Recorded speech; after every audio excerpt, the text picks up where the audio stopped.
say too, yeah. So one of the other thing I think is that's interesting about this is that perhaps unlike any other technology before it, particularly agentic AI solutions are really Mhm. sort of an amalgamation of a whole bunch of different technologies that are all sort of cutting edge, all relatively new, and frankly, not fully baked themselves.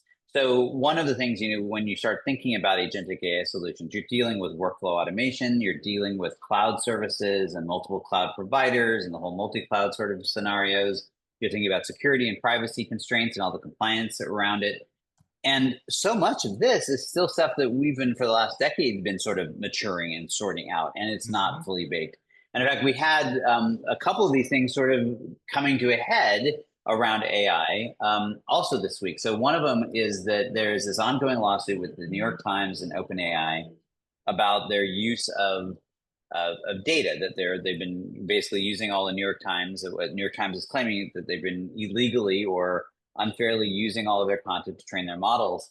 And there's been sort of a great ironic ruling from this judge because as part of this lawsuit, OpenAI is being told to effectively retain all of their interactions, all of these prompts, all of the stuff that under normal GDPR type compliance regulations, users should have the right to be forgotten.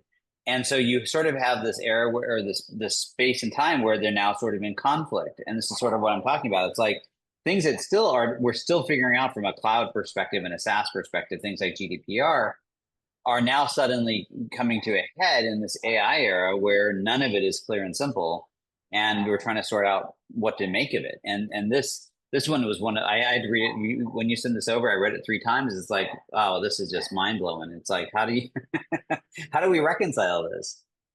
Yes. Right now, OpenAI is being sued by the Times to retain conversations, and OpenAI is between a rock and a hard place. On the one hand, obviously, companies like the New York Times have enough money to be able to throw at a legal case like this and continue pursuing it over time. So OpenAI, that even bothers a company as rich as OpenAI.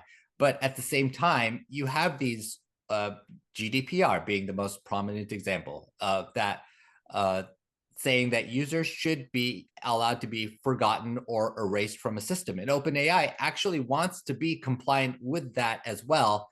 Right now, they can't be. So they have to choose between data retention versus AI, I guess, evidence and lineage. And there's no one right answer at all. And when you multiply these conflicts by countries, by states, by regions, by All industries. these different, yeah. Yeah, it's gonna get really messy, and we're just starting.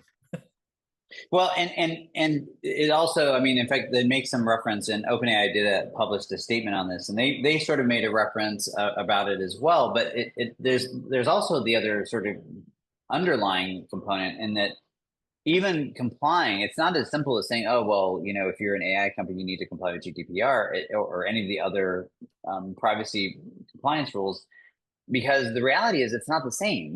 This isn't as simple as what these laws were envisioned for, where we had a system of record, you had data in it, and you want to be able to go to the company and say, hey, I don't want my data in there anymore, eliminate me. And that was a fairly simple, straightforward process. When we're talking about training models, and by the way, it's not even just training models. We are actually evaluating this right now about what are our compliance requirements and what do we have to be able to deal with. And we're not training models, but we still have countless logs when we have these interactions going on, and we're using those as referential points as we're continually improving our own responses and interactions.